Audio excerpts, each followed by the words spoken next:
Prabuddha Bharat International Program of Reading the Constitution of India, Episode 26. In this episode, we cover Constitution of India Part 6, Chapter 5, 12 articles from Article 214 to Article 224A. They deal with the high courts in the states. భారత రాజ్యాంగము ప్రబుద్ధ భారత్ నిర్మాణము. Prabuddha Bharat international ఆధ్వర్యంలో రాజ్యాంగ పఠనానికి ఆహ్వానం. నా పేరు ఝాన్సీ గెడ్డం. రాజ్యాంగ పఠనం 26వ ఎపిసోడ్. ఈ ఎపిసోడ్లో భారత రాజ్యాంగం 6వ భాగం 5వ అధ్యాయంలోని అధికరణ 214 నుంచి అధికరణ 224A వరకు 12 అధికరణలను విందాం. ఇవి రాష్ట్రాల హైకోర్టులకు సంబంధించినవి. 5వ అధ్యాయం రాష్ట్రములలో హైకోర్టులు. Chapter 5, the High Courts in the States. Article 214, High Courts for States. There shall be a High Court for each state. అధికరణ 214 రాష్ట్రాలకు హైకోర్టులు. ప్రతి రాష్ట్రమునకు ఒక హైకోర్టు ఉండును. Article 215, High Courts to be courts of record. Every High Court shall be a court of record and shall have all the powers of such a court, including the power to punish for contempt of itself. అధికరణ 215 హైకోర్టులు court of రికార్డుగా ఉండుట. ప్రతి high court court of రికార్డుగా ఉండును. అది తన పట్ల స్వీయ ధిక్కారమునకు శిక్షించు అధికారముతో సహా అటువంటి కోర్ట్ ఆఫ్ రికార్డు గల అన్ని అధికారములు కలిగి ఉండును. Article 216, Constitution of High Courts. Every High Court shall consist of a Chief Justice and such other judges as the President may from time to time deem it necessary to appoint. అధికరణ 216 హైకోర్టుల నిర్మాణం. ప్రతి high court ఒక ప్రధాన న్యాయమూర్తితోనూ దేశాధ్యక్షులు ఎప్పటికప్పుడు ఆ హైకోర్టులో అవసరమని పరిగణించినంత మంది ఇతర జడ్జీలతో ఏర్పాటు చేయబడుతుంది. Article 217, Appointment and Conditions of Office of a Judge of a High Court. Clause 1. Every judge of a High Court shall be appointed by the President by warrant under his hand and seal, and shall hold office in the case of an additional or acting judge as provided in Article 224, and shall hold office in the case of an additional or acting judge as provided in Article 224, and in any other case until he attains the age of 62 years, provided that a judge may, by writing under his hand addressed to the President, resign his office. B. A judge may be removed from his office by the President in the manner provided in Clause 4 of Article 124 for the removal of a judge of the Supreme Court. Clause C. The office of a judge shall be vacated by his being appointed by the President to be a judge of the Supreme Court, or by his being transferred by the President to any other High Court within the territory of India. Clause 2. A person shall not be qualified for appointment as a judge of a High Court unless he is a citizen of India and A. has for at least 10 years held a judicial office in the territory of India, or B. has for at least 10 years been an advocate of a High Court or of 2 or more such courts in succession. Explanation. For the purposes of this clause, A. In computing the period during which a person has held judicial office in the territory of India, there shall be included any period after he has held any judicial office during which the person has been an advocate of a High Court or has held the office of a member of a tribunal or any post under the union or a state requiring special knowledge of law. Explanation. A. In computing the period during which a person has been an advocate of a High Court, there shall be included any period during which the person has held judicial office or the office of a member of a tribunal or any post under the union or a state requiring special knowledge of law after he has become an advocate. B. In computing the period during which a person has held judicial office in the territory of India or been an advocate of a High Court, there shall be included any period before the commencement of this Constitution during which he has held judicial office in any area which was comprised before the 15th day of August 1947 within India as defined by the Government of India Act 1935 or has been an advocate of any High Court in any such area as the case may be. Clause 3. If any question arises as to the age of a judge of a High Court, the question shall be decided by the President after consultation with the Chief Justice of India and the decision of the President shall be final. అధికరణ 217 ఒక high court న్యాయమూర్తి నియామకము పదవీ సంబంధ నియమాలు. Clause 1. ప్రతి high court న్యాయమూర్తి దేశాధ్యక్షుని సంతకము అధికార ముద్రతో కూడిన వారెంట్ ద్వారా నియమించబడతారు. సదరు హైకోర్టు న్యాయమూర్తి అదనపు లేదా యాక్టింగ్ న్యాయమూర్తి అయిన సందర్భంలో 224వ అధికరణలో వివరించినంత కాలావధి వరకు పదవిలో ఉంటారు. ఇతర సందర్భాలలో ప్రతి హైకోర్టు న్యాయమూర్తి తనకు 62 సంవత్సరముల వయసు నిండునంత వరకు పదవిని నిర్వహిస్తారు. పదవీ కాలం లోపు సబ్ క్లాజ్ ఏ ఒక న్యాయమూర్తి తన సంతకముతో కూడిన లేఖను దేశాధ్యక్షునికి సమర్పించి తన పదవికి రాజీనామా చేయవచ్చును. సబ్ క్లాజ్ బి ఒక న్యాయమూర్తి తన పదవి నుండి సుప్రీంకోర్టు న్యాయమూర్తి తొలగింపు కొరకు 124వ అధికరణలోని నిబంధన 4 క్రింద పొందుపరిచిన రీతిలో దేశాధ్యక్షునిచే తొలగించబడవచ్చు. సబ్ క్లాస్ సి దేశాధ్యక్షునిచే ఒక న్యాయమూర్తి సుప్రీంకోర్టు న్యాయమూర్తిగా నియమించబడినప్పుడు లేదా భారతదేశంలోని ఏదేని ఇతర హైకోర్టుకు బదిలీ చేయబడినప్పుడు తన పదవి ఖాళీ అవుతుంది. క్లాజ్ 2 ఒక వ్యక్తి భారత పౌరుడు కాకుండా హైకోర్టు న్యాయమూర్తిగా నియమింపబడు అర్హత పొందలేరు. అలాగే సబ్ క్లాజ్ ఏ కనీసం 10 సంవత్సరాల పాటు భారత భూభాగంలో న్యాయాధికారిగా పదవి నిర్వహించకుండా లేదా సబ్ క్లాజ్ బి ఒక హైకోర్టు అడ్వకేట్ గా లేదా వరుసగా 2 లేక అంతకంటే ఎక్కువ హైకోర్టులలో అడ్వకేట్ గా కనీసం 10 సంవత్సరాల పాటు ప్రాక్టీస్ చేయకుండా హైకోర్టు న్యాయమూర్తిగా నియమింపబడు అర్హత పొందలేరు. సబ్ క్లాజ్ సి ఉపనిబంధన సి 44వ రాజ్యాంగ సవరణల చట్టం 1978 ద్వారా తొలగించబడింది. విశదీకరణ ఈ నిబంధన ప్రయోజనాల నిమిత్తం ఏ ఒక వ్యక్తి భారత భూభాగంలో న్యాయాధికారి పదవి నిర్వహించిన కాలాన్ని లెక్కించడంలో అందులో ఆ వ్యక్తి న్యాయాధికారి పదవిని నిర్వహించిన తరువాత హైకోర్టు అడ్వకేటుగా ఉన్న ఏదేని కాలాన్ని లేక ఒక ట్రిబ్యునల్ సభ్యునిగా పదవిని నిర్వహించిన కాలాన్ని లేక యూనియను లేదా రాష్ట్ర ప్రభుత్వం క్రింద ప్రత్యేక న్యాయశాస్త్ర పరిజ్ఞానం అవసరమున్న ఏదేని పదవిని నిర్వహించిన కాలాన్ని చేర్చవలెను. సబ్ క్లాజ్ ఏ ఒక వ్యక్తి హైకోర్టు అడ్వకేట్గా ఉన్న కాలాన్ని లెక్కించడంలో వారు అడ్వకేట్ అయిన తరువాత న్యాయాధికారి పదవిలో లేదా ఒక ట్రిబ్యునల్ సభ్యుడి పదవిలో లేదా కేంద్ర లేదా రాష్ట్ర ప్రభుత్వంలోని ప్రత్యేక న్యాయశాస్త్ర పరిజ్ఞానం కావలసి ఉన్న ఏదేని పదవిని నిర్వహించిన కాలాన్ని చేర్చవలెను. సబ్ క్లాజ్ బి ఒక వ్యక్తి భారత భూభాగంలో న్యాయాధికారి పదవిని నిర్వహించిన లేదా హైకోర్టు అడ్వకేటుగా కాలాన్ని లెక్కించడంలో ఈ రాజ్యాంగ ప్రారంభమునకు ముందు భారత ప్రభుత్వ చట్టం 1935 ద్వారా నిర్వచించబడినట్లుగా 1947 ఆగస్టుకు పూర్వ భారతదేశంలో భాగంగా ఉన్న ఏదేని ప్రాంతంలో న్యాయాధికారి పదవిని నిర్వహించిన లేదా సందర్భానుసారం ఏదేని అట్టి ప్రాంతంలోని హైకోర్టు నందు అడ్వకేట్గా ఉన్న కాలాన్ని చేర్చవలెను. క్లాజ్ 3 ఒక హైకోర్టు న్యాయమూర్తి వయసు గురించి ఏదేని ప్రశ్న తలెత్తినప్పుడు ఆ ప్రశ్నను దేశాధ్యక్షులు భారత ప్రధాన న్యాయమూర్తితో సంప్రదించి నిర్ణయించవలెను. దానిపై దేశాధ్యక్షుడిదే అంతిమ నిర్ణయం. Article 218 Application of certain provisions relating to Supreme Court to High Courts. The provisions of clauses 4 and 5 of Article 124 shall apply in relation to a High Court as they apply in relation to the Supreme Court, with the substitution of the references to the High Court for references to the Supreme Court. అధికరణ 218 సుప్రీంకోర్టుకు సంబంధించిన కొన్ని నిబంధనలు హైకోర్టులకు వర్తించుట. అధికరణ 124లోని 4వ 5వ నిబంధనల ప్రావిజన్లు సుప్రీంకోర్టుకు వర్తించినట్లుగానే హైకోర్టుకు కూడా వర్తిస్తాయి. దీనికి రిఫరెన్స్ టు సుప్రీంకోర్టు అను పదాల బదులు రిఫరెన్స్ టు హైకోర్టు అను పదాలు వాడాలి. Article 219 Oath or affirmation by judges of high courts.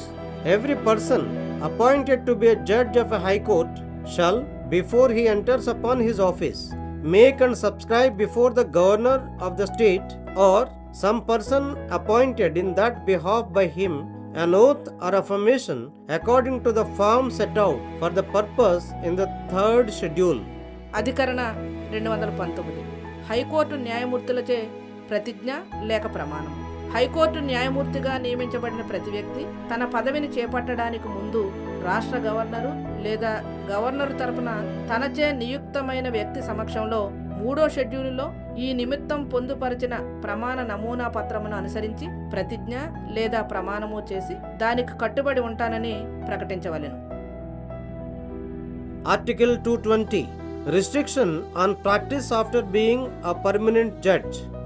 No person who, after the commencement of this Constitution, has held office as a permanent judge of a high court shall plead or act in any court or before any authority in India except the Supreme Court and the other high courts.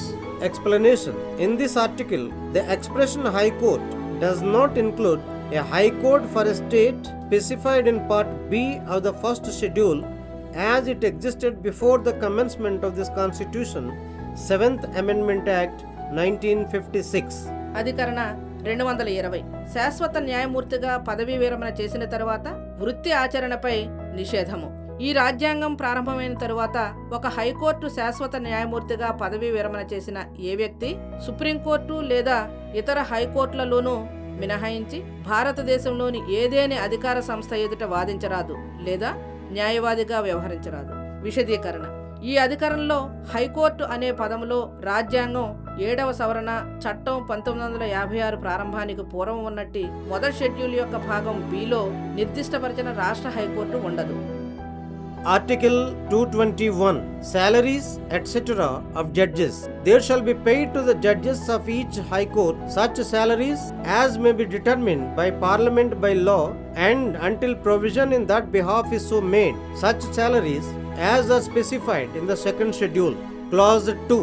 Every judge shall be entitled to such allowances and to such rights in respect of leave of absence and pension as may from time to time be determined by or under law made by Parliament and until so determined to such allowances and rights as are specified in the 2nd schedule, provided that neither the allowances of a judge nor his rights in respect of leave of absence or pension shall be varied to his disadvantage after his appointment. అధికరణ 221. న్యాయమూర్తుల వేతన భత్యములు మొదలగునవి. Clause 1. ప్రతి high court న్యాయమూర్తులకు parliament శాసనం ద్వారా నిర్ణయించినట్టి వేతనములు చెల్లించబడును. ఈ విషయంలో అట్టి నిబంధన చేయనంత వరకు 2వ షెడ్యూలులో నిర్దిష్టపరిచినట్టి వేతనములు చెల్లించబడును. క్లాజ్ 2. ప్రతి న్యాయమూర్తి పార్లమెంటు శాసనము ద్వారా లేదా పార్లమెంటు శాసనము క్రింద ఎప్పటికప్పుడు నిర్ణయించినట్టి భత్యములకు, సెలవు, పింఛన్లకు సంబంధించిన హక్కులకు అర్హులై ఉండును. అట్లు నిర్ణయించినంత వరకు 2వ షెడ్యూలులో నిర్దిష్టపరచినట్టి భత్యాలను పొందు హక్కులకు అర్హులై ఉండును. అయితే ఒక న్యాయమూర్తి భత్యములు గాని, సెలవు లేదా పింఛన్ విషయంలో హక్కులను గాని అతని నియామకము తరువాత అతనికి ప్రతికూల ప్రయోజనం కలిగేలా మార్చరాదు. Article 222. Transfer of a judge from one high court to another. Clause 1. The President may, after consulting with the Chief Justice of India, transfer a judge from one high court to any other high court. Clause 2. When a judge has been or is so transferred, he shall, during the period he serves after the commencement of the Constitution, 15th Amendment Act 1963, as a judge of the other high court, be entitled to receive, in addition to his salary, such compensatory allowance as may be determined by Parliament by law, and until so determined, such compensatory allowance as the President may by order fix. అధికరణ 222. ఒక high court నుండి మరో హైకోర్టుకు ఒక న్యాయమూర్తి బదిలీ. Clause 1.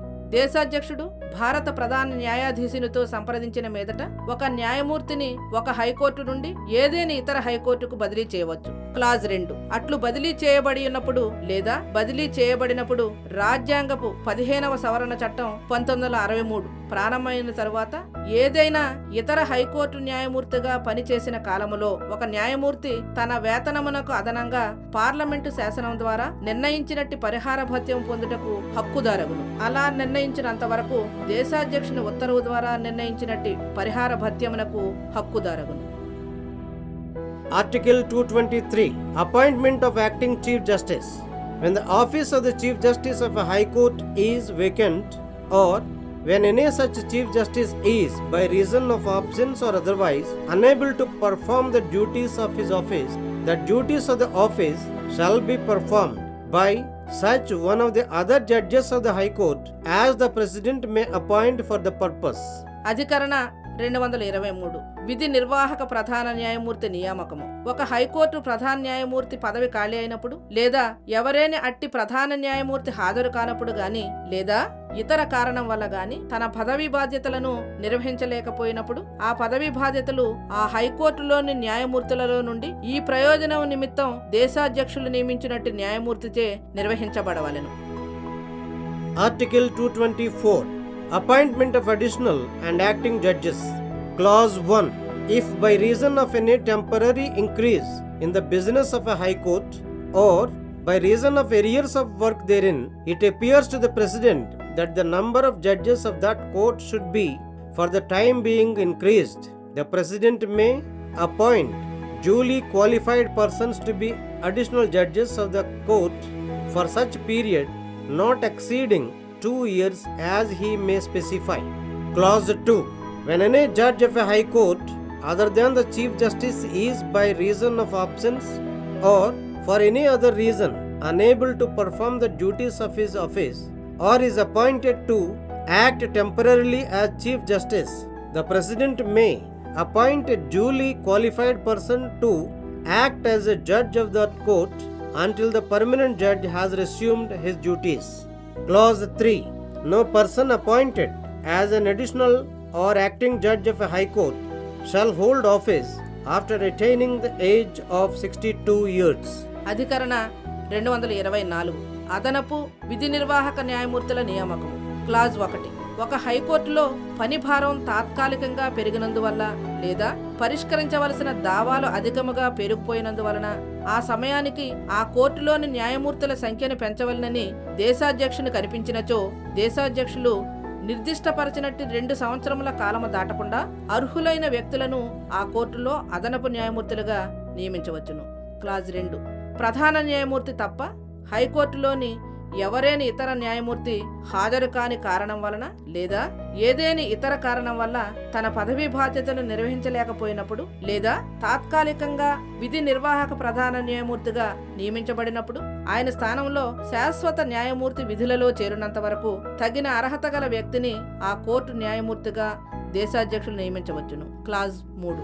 ఒక హైకోర్టులో అదనపు న్యాయమూర్తిగా లేదా విధి నిర్వాహక న్యాయమూర్తిగా నియమితులైన ఏ వ్యక్తి 62 సంవత్సరాల వయసు నిండిన తరువాత ఆ పదవిని నిర్వహించరాదు.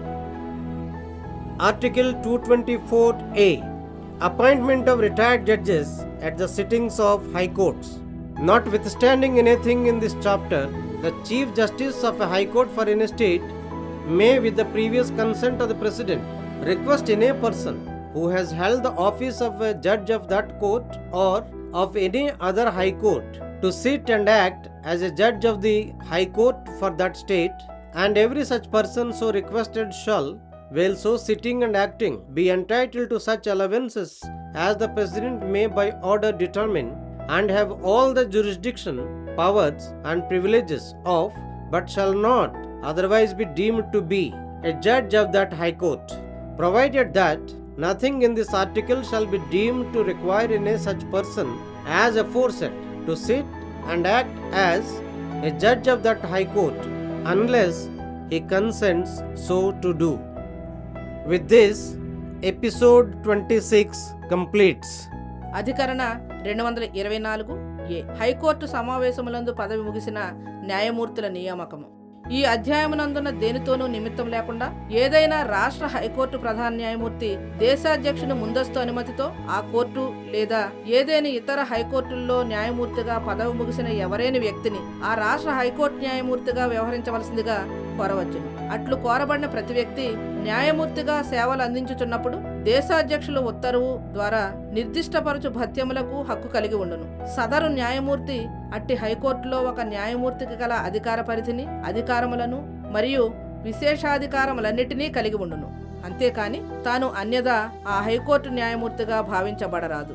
అయితే ఈ అధికారంలో ఉన్నదేది ఈ ముందు పేర్కొనినట్టి ఏ వ్యక్తిని గాని తాను సమ్మతించిననే తప్ప హైకోర్టు విధి నిర్వాహక న్యాయమూర్తిగా కూర్చొని పనిచేయమని ఆదేశించినదిగా భావించరాదు.